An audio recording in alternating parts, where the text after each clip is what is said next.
What's up everybody, welcome back.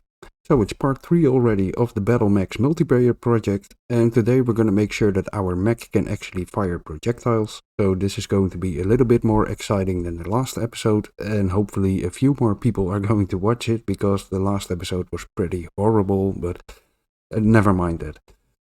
So first of all, I want to take a look at two small things that we did in the previous episode, and then we're going to start making the projectile. The first thing I want to do inside of our mouse cursor widget is open it up, and I actually forgot to set a default in here in the graph. So we have our override set color boolean, and by default we want this to be true. So just make it true, compile and save. So that makes it so the first time we run this function it will be true and use the override. So that works as intended.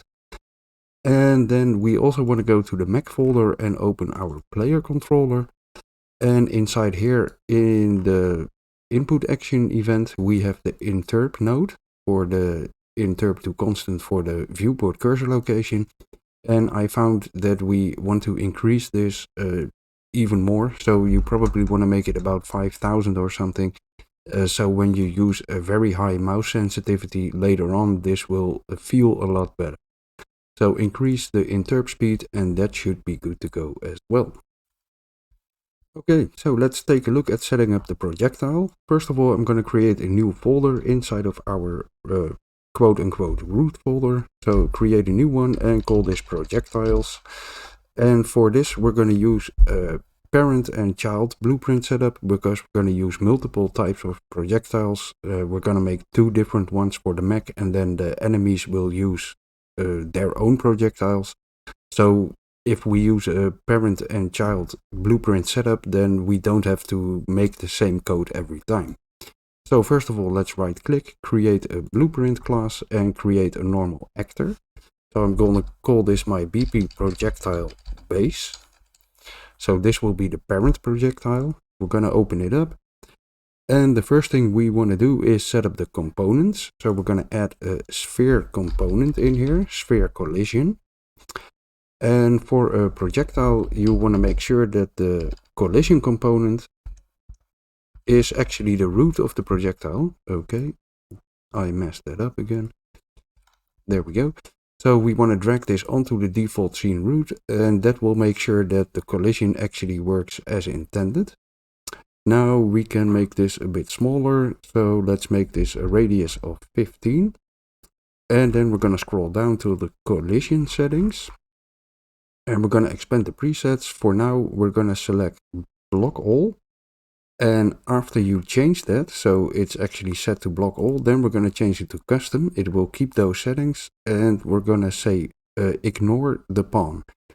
Otherwise, we're going to collide with our own mesh or our own capsule component, and we don't want that obviously. So for now we're simply going to set it to ignore, and later we're going to make new object type channels, and we're going to make sure everything behaves as intended. But to do that, first we need to have an enemy. So by now just say pawn ignore, and that should do fine. Then we want to add a particle component in here. So select the root, select particle component. So we're going to use a cascade one. At least I will. If you have Niagara components, so particles, then you can use those obviously. But the ones from the Paragon project are cascade ones. So select the cascade. And we want to set this up. So I'm going to use the bullet trial v2 in here. So if you look for LRM bullet trial, no, again I misspelled that, then it should pop up. So it's this one from the Paragon Howitzer pack. Select this, and we're going to increase the scale. So I'm going to make it a scale of 3 on all axes. Now you can move it back a little bit, but this should be pretty okay. And then there's one more component that we need, and that's the projectile movement component to actually turn it into a projectile. So search for projectile movement. And we're going to set some defaults in here. The first thing we want to do is enable rotation follows velocity. So this one. So this will make sure that if we fire in an arc, then our FX component will actually be nicely aligned with the arc, and it rotates accordingly to the velocity of the projectile. Then we're going to say initial velocity in local space. We're going to disable that because we're going to use the initial velocity in world space. And we want to scroll all the way down, and we want to disable auto activation. So disable this one.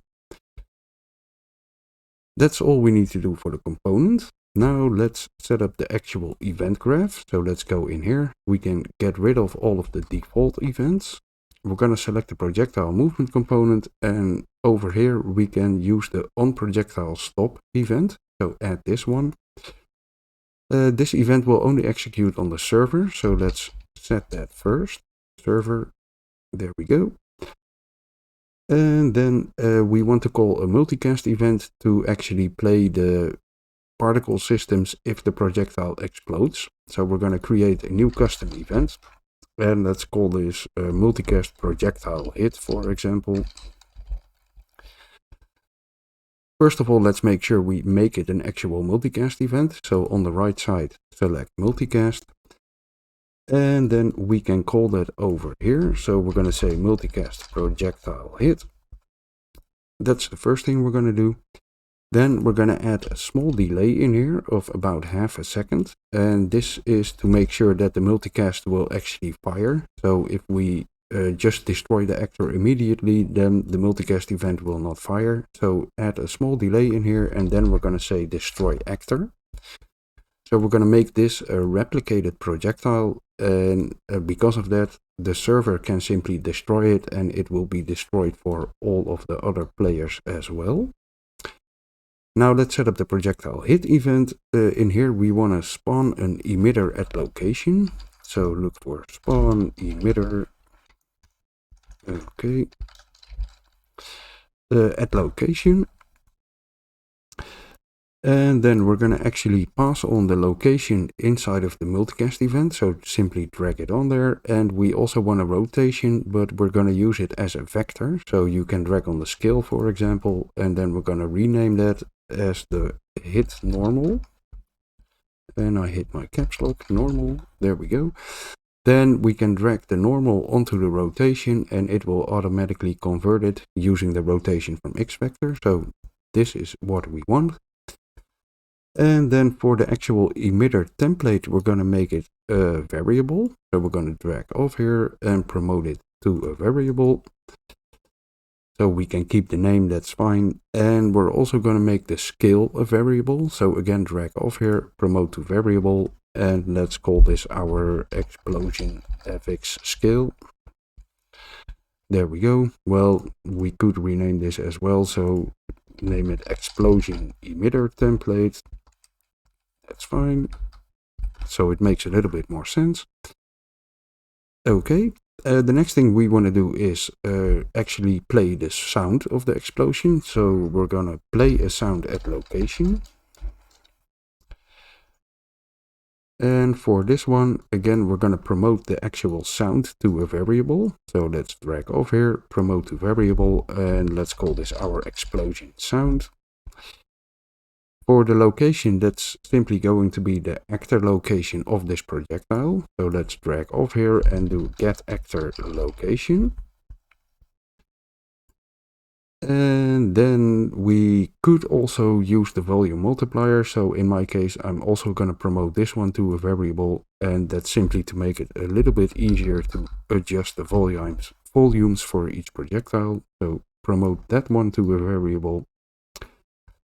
Now, because we have a half a second delay before destroying the actor, we're going to make sure that our collision sphere doesn't have any collision anymore. And we need to do this inside of the multicast event to make sure that it happens on all of the instances.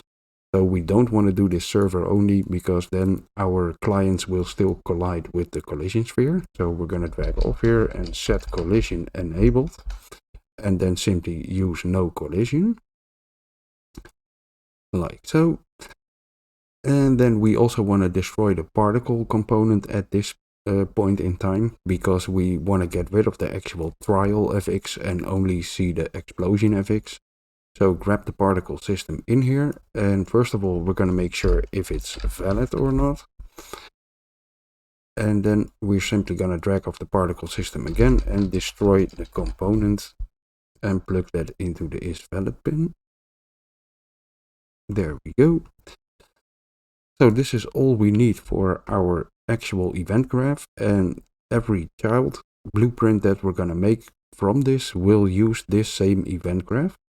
Now we do need to make sure that we plug in our location and hit normal for the multicast event. So we can drag off the impact result over here and break it, expand this, and then we have a location and a normal that we can simply plug in here. So that should give us our desired results. Okay, so this is already good to go. Let's compile and save it, and we can actually get rid of it. And then we're going to right click this projectile base blueprint, and we're going to create a child blueprint class. And let's call this our BP projectile, and then Mech main gun. So this is for the big gun on the Mech. And we're going to open it up. Now the first thing we want to do in here is make sure that this actor actually replicates. So we're not going to use replication for all of our projectiles, and we'll get back to that later in the series. So for now we're going to set the replication on the child blueprint, replicates and replicate movements. So this will make sure that the actual projectile movement is also replicated to the clients. So the projectile will move the same for all clients and all instances in the game. Okay, so then we want to set up the actual particle system for the trial FX, and that's something that I messed up obviously. So if we have our projectile base, we don't necessarily want to set a particle system in here, so we're going to set those in the child blueprints individually. So let's make sure that we browse to this in the content browser and then remove it, so clear, and that's in the base blueprint. And then we're going to go to our Mech main gun, and in here we're going to set the actual particle system. So we can click the arrow because we have it selected in our content browser. And then this is already set to 3, so I also messed that one up. I'm sorry, I'm confusing my notes in here. So for the base projectile we're going to set the actual scale to 1. For the particle system, and then in our Mech main gun we're going to increase it again to 3, so it's only a scale 3 inside of the actual Mech and not for the base projectile. There we go. Okay, that was a little screw up, I'm sorry. Now, because we have the event graph already set up, all we need to do in here is set our construction script to make sure that we have the correct variables for this projectile. So we're going to open the construction script. We can get rid of this node because in our parent blueprint we don't have anything inside of the construction script, so it doesn't make sense to actually execute this. So let's get rid of it. And then we can drag off here and simply set the variables. So we can look for a set explosion emitter template. So they don't show up in here because they are created inside of our parent blueprint. What we could do is go over here to the little settings wheel, and then we can say show inherited variables, and then they will actually show up over here as well. But it's also showing a lot of other stuff that may be a little bit, well, you don't need this. So there's a lot of stuff that clutters your view. But we could do it this way and then simply drag them in. So for the explosion FX, we're going to use the explosion hit opponent from the actual Paragon Howitzer character again. So let's see if we can find it in here. Explosion hit opponent.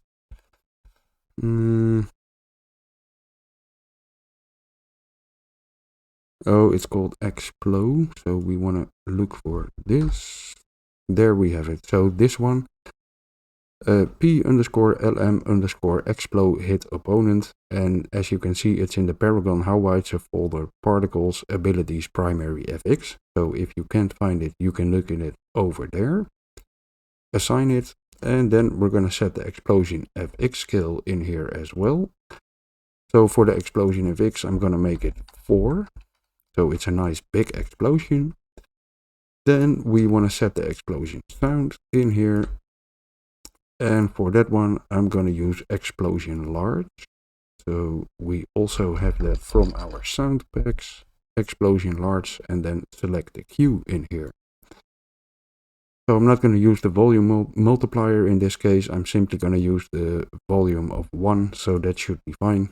By default it's 1 because we dragged it off and created it as a variable over here where the default was already 1. So make sure it's set to 1 if you created it over here. Otherwise it's 0 and you won't hear anything. So we can compile and save the child blueprint, and this is all we need to do in here. So it will use the logic from the event graph on our base projectile, and all we need to do in here is set up the actual assets that we're going to use. Okay, so that's good to go. Now to fire our mech we need an input in our enhanced inputs. So first of all, let's do that. Let's go to the inputs folder, create a new action, and let's call our new input action fire, for example. So over here, select the input action and then call it IA fire.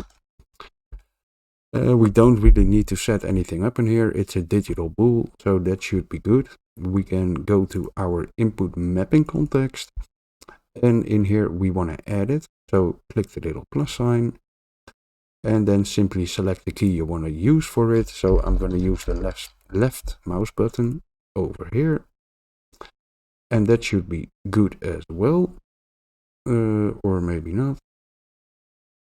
Oh, I didn't select the actual mapping, I'm sorry. So in here we need to select input action fire, and then we want to assign the left mouse button, and that should get rid of the error. What the actual? Cannot have an empty input action. Well, it doesn't. What the freak? Okay, so let's get rid of this one. Save it. What? Dude. I don't see any empty things in here. Validating as. Okay. Let's clear this. Okay, so it's not actually throwing an error. I'm not sure why the window popped up, but okay, so I'm sorry for that. We're gonna add the input action fire in here, and then we're gonna set it to the left mouse button, and now we shouldn't get any errors. Okay, good to go. And the last thing we want to do is set it up in our Mech, so let's do that as well. Let's open our BP player Mech, and I'm gonna switch my nodes real quickly to make sure I don't mess anything up.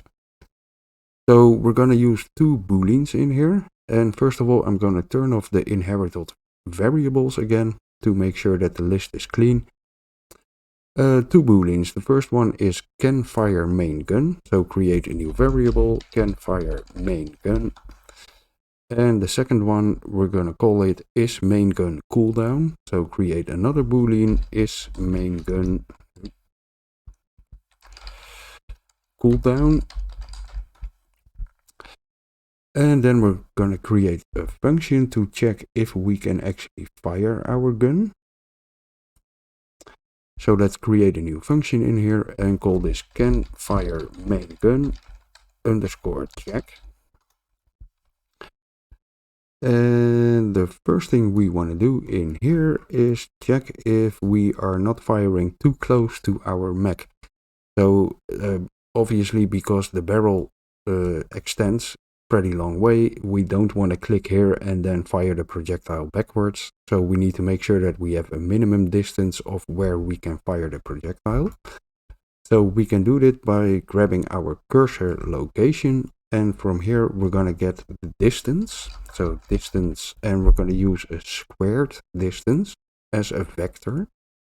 And the reason for this is because a squared distance is easier to calculate, so it takes less overhead, and because we're going to use this in a function that keeps running, we want it to make as light as possible. So if we use a squared distance, that will save us a little bit of well, power basically. We want to get the distance from the cursor location to the actor location, so that's our mech. Get actor location, plug that in here, and then we're going to say the minimal distance we want to fire is 600 units. So we're going to use a greater than or equal to, drag off here and multiply. So because we're using a squared distance, we need to multiply this 600 by 600, so we get the correct result. So we want to be at least 600 units away from the mech. Let's add a little comment in here, not closer than 600 units. Then over here we're going to grab an end boolean node. And we also want to make sure that our turret actually points in the correct direction before we are able to fire it. So otherwise the projectile will not come straight out of the barrel, and that looks a little bit weird. So we're going to make sure that our turret actually points in the correct direction. To do that, we're going to grab our actual mesh. So not one of the child meshes, but the actual base mesh of the mech. And from here, we're going to get a socket transform. And we want to get the socket transform of the turret base socket. So if we go in here, open up our skeletal mesh, then we have the turret base. So that's the actual socket that is used to rotate the turret in the correct yaw. So that's the transform that we're getting in here. So we can simply type that in here, turret underscore base, and it's not with a capital. So let's make it like so.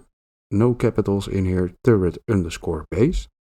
Then we want to get this transform in the component space. So select RTS component space. Then we're going to right click the transform and split the struct pin. And we're going to right click the rotation again and split that struct pin as well, because we only need the turret yaw. We're going to drag off the yaw and we're going to look for nearly equal. And then we're going to use a float, so nearly equal float. And for the B pin, we can simply plug in our turret yaw as a variable. So we're going to compare those and we're going to give it a little bit of tolerance, so it doesn't have to match exactly, but we want it to be pretty close. So I'm going to say give a tolerance of about 5 degrees before we can fire the gun.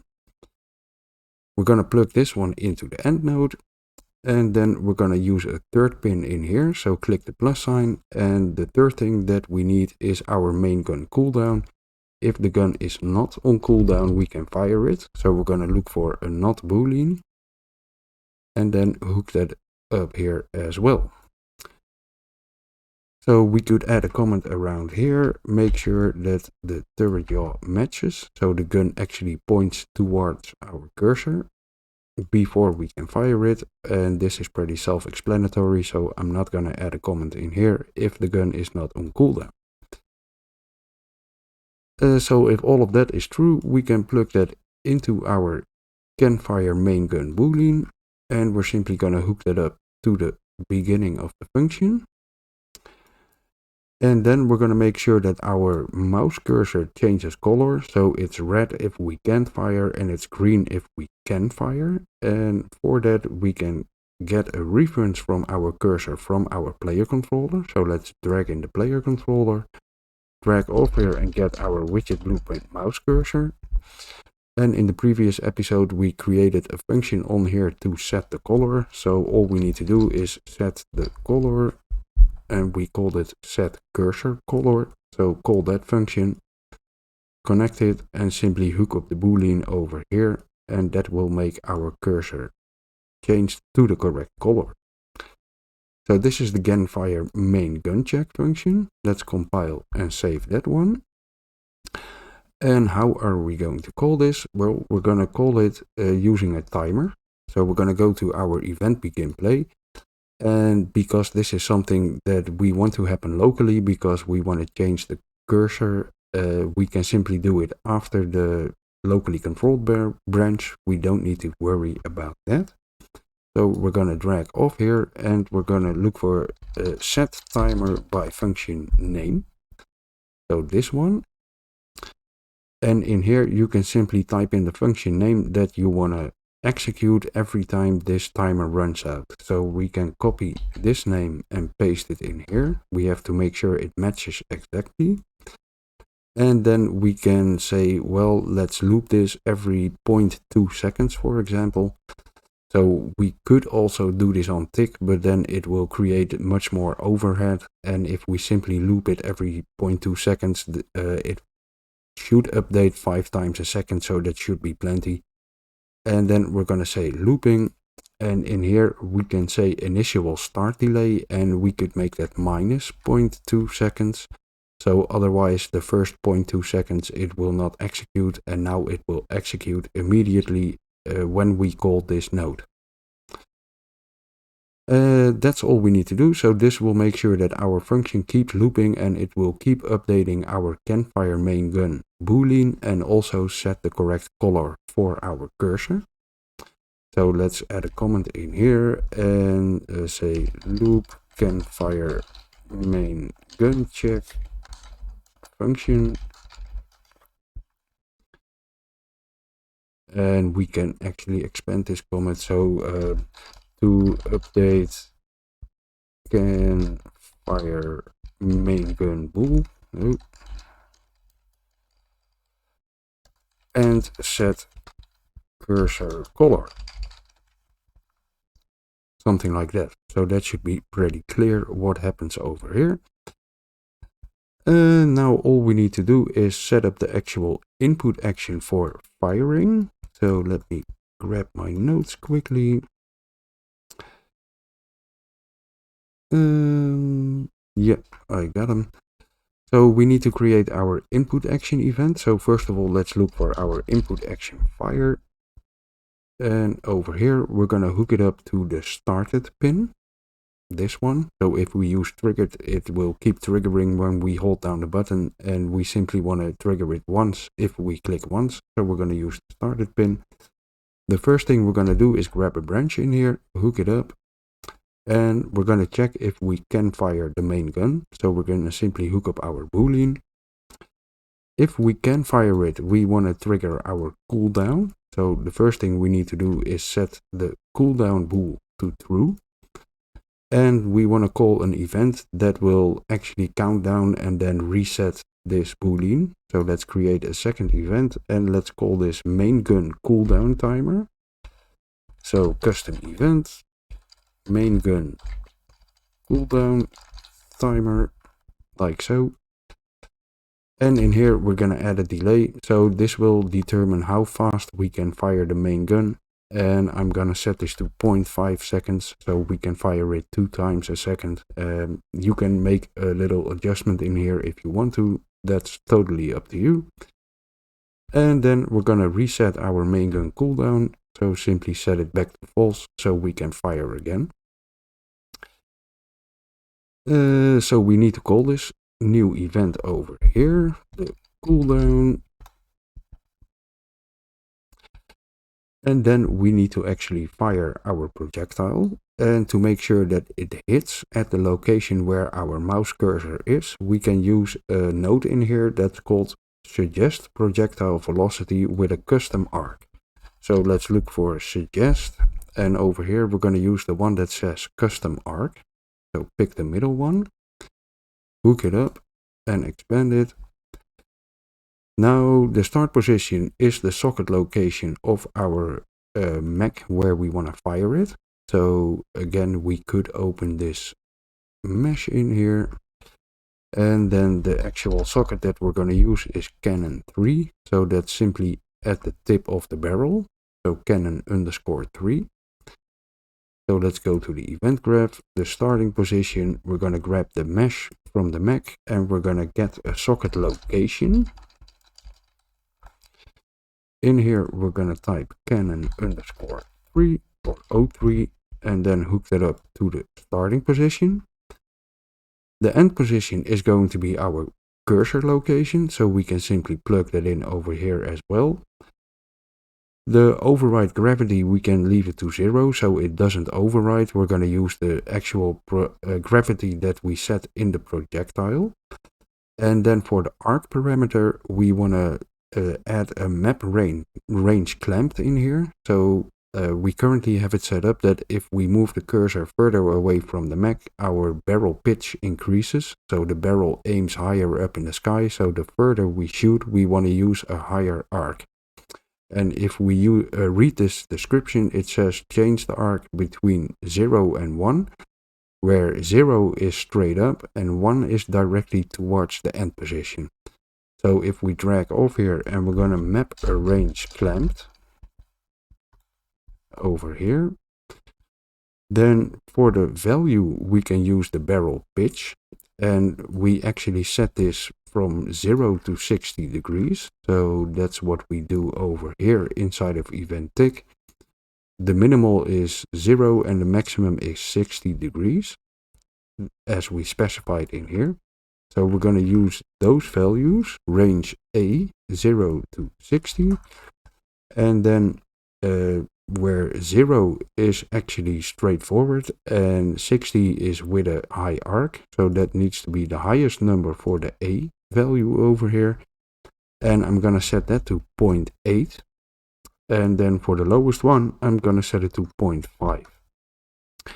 So this will make sure that we actually match the description in here, where 1 is directly towards the end position and 0 is with a high arc. And we could add a little comment in here that says higher arc if barrel points up, outrange 0 is up, 1 is straightforward. So you could adjust these values a little bit if you want to arc the projectile differently.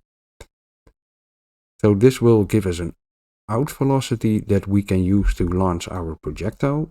But now we need to make sure that the actual server spawns our projectile. And because this is an input event, this will only execute local. So let's add a comment in here, local.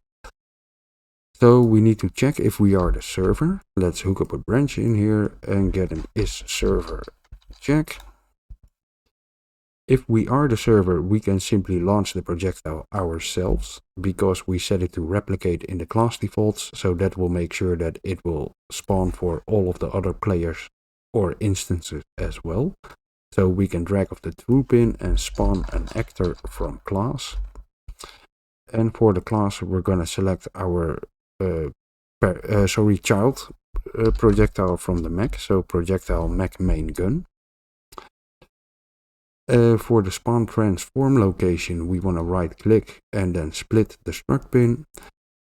The starting point is again going to be the socket that we have on the Mech, so we can copy the socket location node with the mesh attached and plug this into our spawn transform location. We're not going to set a rotation and the scale is going to be fine. So the rotation is going to be handled by the actual velocity that we're going to use from here. So what we can do is drag off the spawned projectile, and we want to get the projectile movement component that we added earlier. On the projectile movement component, we're going to set the velocity. Get this node over here, that's the easiest one. This one uses local space, and we actually calculate it in world space with this node. So we want to simply get the yellow setter in here. And then we can plug in the velocity that comes from this node. So let's plug that in over here. Let's make it a nice straight line. And after we set the velocity, we still need to activate the projectile because we disabled auto activation. So we're going to set active. So, and simply plug, we could make, let's use an activate node. So if you search for activate and then simply plug it in like this. It has the same result, by the way, but I use this in my example project, so let's just use this to make sure it works. So this is what happens when the server spawns the projectile, and if we are not the server, we want to create a replicated event where we spawn this. So we're going to create a custom event on an empty spot, and let's call this server spawn projectile main gun. So spawn projectile main gun. With the event selected, we're going to set it to run on server. And then we can actually grab the spawn node in here. So let's grab the spawn node with the socket location, grab the velocity and the activate node. So pretty much all that we do over here, copy it and paste it down here. Like so. And then we want to grab the launch velocity as an actual input for the function. So we're going to drag it onto the function node and let's call this our launch velocity. And that should be all we need to do in here. So we activate it as well. Yeah, that's good to go. So we're going to go back to our branch where we check the server. And in here, we're going to call our server fire projectile main gun. And then we can simply hook up the velocity again from the suggest projectile velocity custom arc node. Why do all of these nodes have these ridiculous long names, really? But okay. So that's good to go. This will actually spawn the projectile. And now all we need to do is spawn a little bit of FX and sounds when we fire the gun as well. And as mentioned previously in the series, everything that has to do with cosmetics like particle system sounds, things like that, you need to replicate those yourself. So we're going to create a multicast event for that. Create a new custom event and call this multicast fire SFX main gun. So fire SFX main gun. Make sure this is actually a multicast event. So set it to multicast over here. Then we can play a sound at location. And the actual location is, well, technically it's the socket location of the Mech. But I'm simply going to do get actor location of the Mech. You're not going to notice the difference in here. So get actor location and plug that into the location. And the sound that I'm going to use is the Sci-Fi Shot 110 that we downloaded at the beginning of the series. So I'm going to use Sci-Fi Shot P210 and then select the cue. I'm going to set the volume multiplier a little bit lower. So personally, I'm going to set it to 0.6. That should be fine. Do whatever you like, obviously, but it's a little bit loud otherwise. And then we also want to spawn some muzzle FX. So we're going to spawn an emitter attached. And we're going to attach it to our mesh component. So drag in the mesh for the attach to component. And then we can attach it to our Canon _03 socket that we earlier used where we spawned the projectile as well. For the location type, we want to set it to snap to target and then keep world scale. And then we're going to increase the scale in here to 3 again, because our Mech is pretty big, so we want the FX to match. And the actual muzzle flash that I'm going to use is the LRM muzzle V2. So if we expand this, look for LRM muzzle. And then we're going to pick the upper one, so PH LRM muzzle V2. Select this one again from the Paragon Howitzer pack. So we have this multicast. First of all, if we are the server, we can simply call this multicast event from here. So call it in the fire event after the is server branch. So multicast fire FX main gun. So that's over here where we spawn the projectile and then at the end call the multicast event. If we are not the server, we want to do it over here in the server replicated event. Otherwise it will not work because a multicast event needs to be called by the server to actually work. So in here again call multicast fire SFX main gun. There we go. So that should be all we need to fire our projectile and to make sure it actually lands at our cursor location. So let's select all of this, and I'm gonna add a comment in here: fire projectile, play muzzle flash and fire sound,